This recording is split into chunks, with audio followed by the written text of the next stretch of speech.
सुबह का सूरज धीरे धीरे आसमान पर चढ़ रहा था। धीमे धीमे रोशनी खेतों पर गिर रही थी। धान की पत्तियां ओस से चमक रही थीं और हवा में मिट्टी, पानी और घास की वह खुशबू तैर रही थी जो शहर के किसी इत्र की बोतल में बंद नहीं की जा सकती। राजू, मनोज, मीरा और संजना खेत के किनारे खड़े उसी दृश्य को निहार रहे थे, जैसे किसी भगवान की बनाई पेंटिंग सामने जीवित हो गई हो। कुछ पल तक सब चुप रहे, शांत, बिल्कुल उतने शांत जितने सुबह के खेत होते हैं। राजू ने धीरे से कहा, यार, अगर स्वर्ग कहीं है ना, तो शायद ऐसा ही दिखता होगा।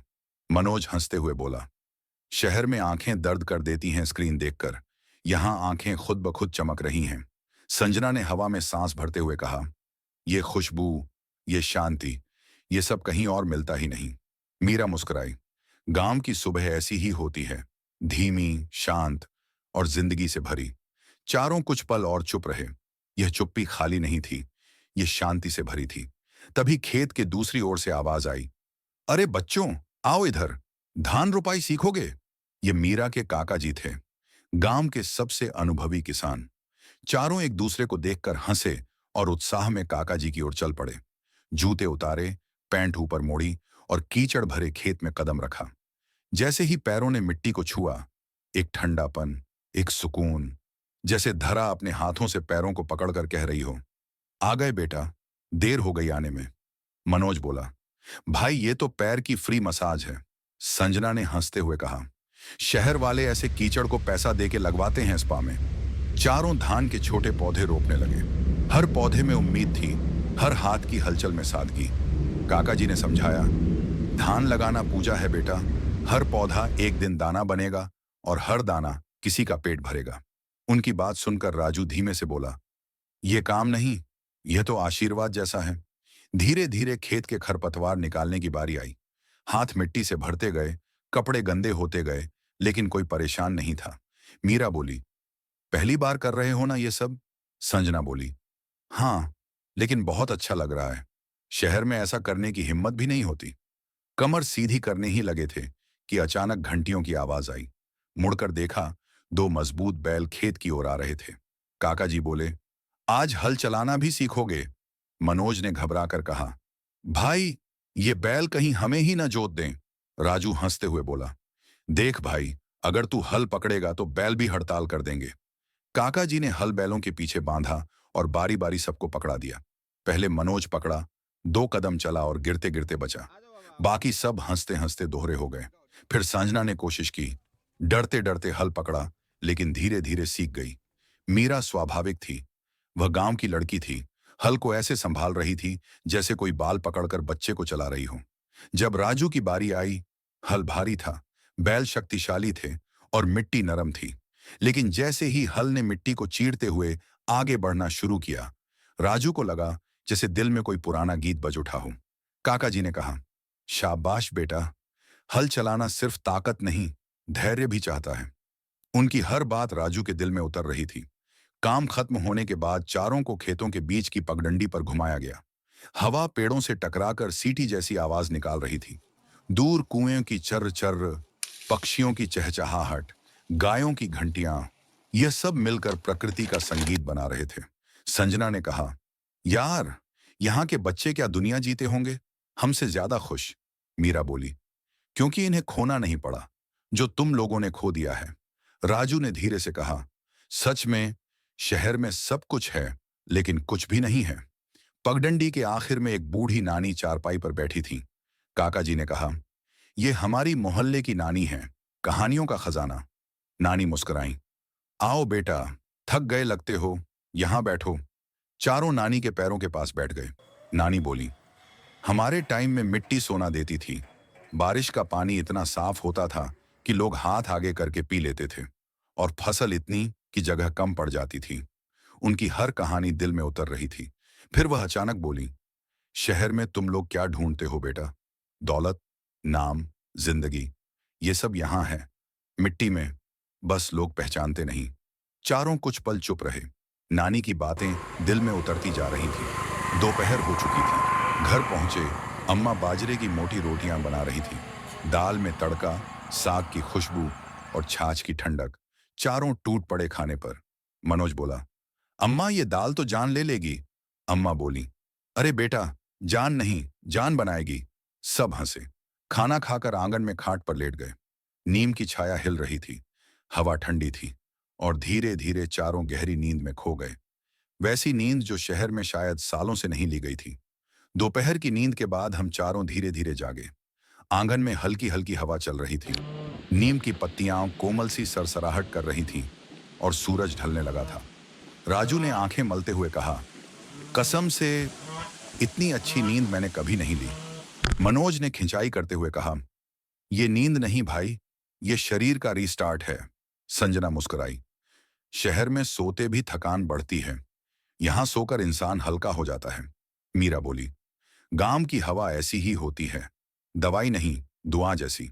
हम चारों खाटों से उठकर आंगन में आए ही थे कि पीछे से काका जी की आवाज आई, चलो बेटा, आज शाम को थोड़ी सैर करवाते हैं।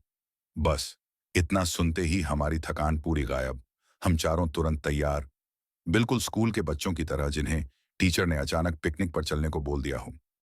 काका जी हमें गांव के दूसरे छोर तक ले गए, जहां कुछ परिवारों के पास घोड़े थे, मजबूत, तनकर खड़े, चमकदार बालों वाले। मनोज की आंखें चमक उठीं। भाई, असली घोड़े, फिल्म वाले नहीं। राजू ने हंसते हुए कहा, फिल्मों में घोड़े नहीं होते, वो सीजीआई होता है, बेवकूफ। संजना घोड़े के पास गई और उसको हल्के से थपथपाया। घोड़ा शांत खड़ा रहा, जैसे वह उसके स्पर्श को समझ रहा हो। मीरा बोली, घोड़े इंसानों की नीयत पहचान लेते हैं, अगर डरोगे तो वो भी डरेंगे। काका जी ने आगे कहा, घुड़सवारी सीखना है, आज अच्छा मौका है।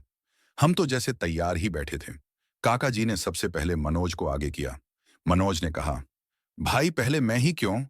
राजू ने तुरंत जवाब दिया, क्योंकि तू डर सबसे ज्यादा रहा है। मनोज ने अनिच्छा से घोड़े पर चढ़ना शुरू किया। अभी वो बैठ ही रहा था कि घोड़ा हिल गया और मनोज का चेहरा बदल गया। अरे भाई, जरा आराम से, मेरी हड्डियां शहर की हवा में पली हैं। हम सब जोर से हंसे। काका जी बोले, डर मत, घोड़े को लगाम पकड़ और सीधा बैठ। मनोज जैसे तैसे बैठ गया। घोड़ा धीरे धीरे चलने लगा। पहले मनोज हिल रहा था जैसे किसी बस के ऊपर बैठे कंडक्टर की तरह, लेकिन थोड़ी देर में वह संतुलन में आ गया। फिर बारी थी संजना की। वह घोड़े पर बैठे ही घोड़े ने अपनी गर्दन हिलाई और संजना हल्का सा डर गई। मीरा बोली, घबराओ नहीं, बस उसका नाम पुकारो, घोड़ा आवाज पहचानता है। संजना ने धीमे से कहा, शेरा, शांत, आराम से। और सच में घोड़े ने कदम धीमे कर ली। काका जी मुस्कुराए, अच्छा लगाम पकड़ा है। फिर मीरा की बारी आई। मीरा तो मानो पैदा ही घुड़सवारी के लिए हुई थी। एक झटके में छड़ी, पीठ सीधी, पैर सही जगह, लगाम मजबूत। घोड़ा उसके साथ इतना सहज था कि लग ही नहीं रहा था कि वह पहली बार हमारे सामने चढ़ रही है। आखिर में राजू की बारी आई। राजू घोड़े पर चढ़ते हुए थोड़ा लड़खड़ाया, लेकिन बैठ गया। घोड़ा धीरे धीरे चला और खेतों के किनारे से होकर पगडंडी पर बढ़ने लगा। डूबते सूरज की रोशनी धान के खेतों पर सुनहरी चादर बिछा रही थी। पेड़ों के साए लंबे होते जा रहे थे। हवा में मिट्टी और घास की खुशबू तैर रही थी। चारों अपने अपने घोड़ों पर एक ही लाइन में चल रहे थे। दूर से देखो तो जैसे किसी देहाती फिल्म का पोस्टर बन गया हो, बिल्कुल दिल छू लेने वाली। मनोज बोला, भाई, यह दृश्य मैं कभी नहीं भूलूंगा। संजना धीरे से बोली, यह सिर्फ दृश्य नहीं, यह एहसास है, और एहसास हमेशा रहते हैं। मीरा बोली, गांव की शाम शहर की रातों से ज्यादा खूबसूरत होती है, क्योंकि यहां हर चीज असली है। राजू ने कहा, यहां हवा में कोई दौड़ नहीं, यहां लोग अपनी जीत के लिए नहीं जीते, जिंदगी के लिए जीते हैं। चारों कुछ देर चुप हुए। अचानक हवा से धूल उठी, हल्की सी। सूरज लाल हो चुका था। मनोज बोला, यार, गांव इतना सुंदर होता है, मैंने कभी सोचा नहीं था। मीरा ने मुस्कुराकर कहा, तुम लोगों ने गांव देखा ही कब था? सुनहरी रोशनी, हवा का झोंका और खेतों का विस्तार, यह सब मिलकर शाम को जादुई बना रहा था। काका जी हमें एक बड़े बरगद के पेड़ तक ले गए।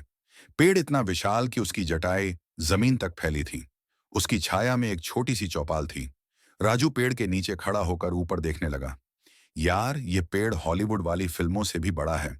मनोज बोला, और ये असली है, सीजीआई नहीं। संजना ने पेड़ को छूते हुए कहा, इसकी जड़ों में कितनी कहानियां होंगी। मीरा बोली, हम बचपन में यहाँ खेलते थे, इसी पेड़ पर परिंदे घर बनाते हैं, और बारिश में यहाँ धूप से भी ज्यादा खुशबू आती है। पेड़ के नीचे ठंडी हवा बह रही थी। चारों वहीं बैठ गए। जैसे जैसे सूरज डूबता गया, हवा और भी ठंडी होती गई। काका जी ने कहा, जानते हो बेटा, गांव की खुशी छोटी छोटी चीजों में होती है, बड़ी चीज में नहीं। राजू ने पूछा, जैसे?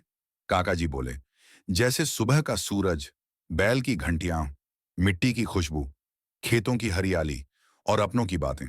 मनोज ने हंसते हुए कहा, और शहर की खुशी, नौकरी, ईएमआई और ट्रैफिक। सब हंस पड़े। संजना बोली, काका जी, यहाँ के लोग इतने खुश कैसे रहते हैं, इतनी कम चीजों में? काका जी धीरे से बोले, क्योंकि यहाँ लोग चीजें इकट्ठी नहीं करते, लम्हे इकट्ठे करते हैं। उनकी बात ने दिल छू लिया। चारों चुप हो गए। आसमान नारंगी से गहरे नीले में बदल रहा था। दूर खेतों में टिमटिमाती रोशनी दिखाई दे रही थी। किसी के घर का दिया, किसी के चूल्हे की लौ, किसी के आंगन का दिया। चारों घोड़ों से उतरे। पैरों के नीचे ठंडी मिट्टी थी। राजू ने धीरे से कहा, यार, मैं ये शाम कभी नहीं भूलूंगा। मनोज बोला, यह यादें हमारी जिंदगी का सबसे सुंदर हिस्सा बनेंगी। मीरा ने कहा, गांव सबको बदल देता है, थोड़ा थोड़ा, धीरे धीरे। संजना बोली, कुछ जगहें दिल में घर बना लेती हैं, बिना किराया दिए। चारों ने घोड़ों को सहलाया और वापस घर की ओर चल पड़े।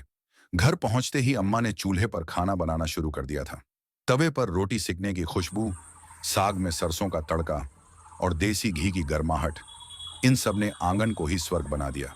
मनोज बोला, अम्मा, अगर इस खाने को बेचो ना तो शहर वाले लाइन में लग जाएंगे। अम्मा हंसी, खाना घर का होता है, दुकान का नहीं। चारों चुपचाप खाते रहे। हर कौर आत्मा तक उतर रहा था। खाना खाकर चारों आंगन में बैठ गए। आकाश काला था, लेकिन तारों से भरा हुआ, जैसे किसी ने पूरे ब्रह्मांड को आंगन के ऊपर टांग दिया हो। राजू बोला, यार, इतने तारे मैंने कभी नहीं देखे। मनोज बोला, शहर में तारे नहीं दिखते, क्योंकि शहर खुद बहुत चमकता है। मीरा बोली, गांव में अंधेरा नहीं होता, यहां रात होती है। कितना गहरा फर्क था इन दोनों शब्दों में। सांजना ने आसमान देखते हुए कहा, इंसान शहरों की ओर क्यों भागता है जब असली जिंदगी यहां है? राजू ने उत्तर दिया, क्योंकि शहर सपने दिखाता है और गांव सच्चाई। हवा धीमे धीमे बह रही थी। आंगन की मिट्टी ठंडी थी। नीम की पत्तियां सरसराती थीं और चारों तारों वाले आसमान चार के नीचे बैठे उस रात को महसूस कर रहे थे, जो शायद उनकी पूरी जिंदगी का सबसे शांत पल थी। धीरे धीरे नींद आने लगी। चारों अपनी खाटों पर लेट गए। अम्मा ने धीरे से कहा, सो जाओ बेटा, कल खेत में और काम है। मनोज बोला, अम्मा, मैं तो आज ही पूरा किसान बन गया हूं।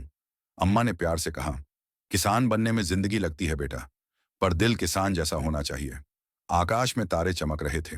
हवा ठंडी थी और हम चारों धीरे धीरे नींद में उतर गए, ये सोचते हुए कि यह गांव सिर्फ जगह नहीं, एक एहसास है। सुबह बहुत जल्दी आंख खुल गई थी। न अलार्म बजा था, न किसी ने आवाज दी थी। फिर भी नींद खुद टूट गई। आंगन में हल्की धूप उतर रही थी। ओस से भीगी घास चमक रही थी। नीम के पत्तों से टपकती बूंदें ऐसे लग रही थीं जैसे रात अभी पूरी तरह गई ही न हो। राजू सबसे पहले उठा, खामोशी से बाहर आया और कुछ देर बस खड़ा रहा। उसने गहरी सांस ली। वही मिट्टी की खुशबू, वही सुकून। थोड़ी देर में मनोज भी बाहर आ गया। आंखें आधी खुली, लेकिन चेहरा हल्का। भाई, मनोज बोला, आज वापस जाना है ना? राजू ने बिना देखे कहा, हाँ, लेकिन दिल नहीं मान रहा। धीरे धीरे मीरा और सांजना भी आ गईं। चारों एक साथ खड़े थे, बिना बोले, बिना किसी योजना के। बस सामने फैला गांव, खेत और सुबह। संजना ने धीरे से कहा, अजीब है ना, यहां आकर लगता है कि कुछ पाया है और जाते समय लगता है कि बहुत कुछ छूट रहा है। मीरा बोली, क्योंकि गांव चीजें नहीं देता, वो इंसान को वापस उसका दिल दे देता है। मनोज ने जमीन की तरफ देखा। शहर में हम दौड़ते रहते हैं, यहां आकर समझ आया कि रुकना भी जरूरी है। थोड़ी देर बाद अम्मा की आवाज आई, चाय ठंडी हो जाएगी। चारों मुस्कुराए। चूल्हे पर उबलती चाय, भाप के साथ उठती खुशबू और चार लोग जो अब पहले जैसे नहीं थे। राजू ने चाय का घूंट लिया और कहा, मैं जब भी थक जाऊंगा इस चाय को याद करूंगा। मनोज हंसा, और मैं अपने ऑफिस में बैठकर इस आंगन को। संजना बोली, कुछ जगहें हमारी यादों में नहीं रहती, हम उनके अंदर रहने लगते हैं। मीरा ने सबको देखा और कहा, तुम लोग अब जहां भी जाओगे यह गांव तुम्हारे साथ जाएगा। चाय खत्म हुई। खामोशी लौट आई। जाने का वक्त आ गया था। बैग उठे, लेकिन कदम भारी थे। अम्मा ने सबके माथे पर हाथ रखा। काका जी ने बस इतना कहा, फिर आना। राजू ने कहा, अब सिर्फ आना नहीं, लौटना होगा। मनोज ने मुस्कुराकर सिर हिलाया। संजना की आंखें थोड़ी नम थीं। मीरा ने उसे चुपचाप गले लगाया। गाड़ी चल पड़ी। गांव पीछे छूटने लगा।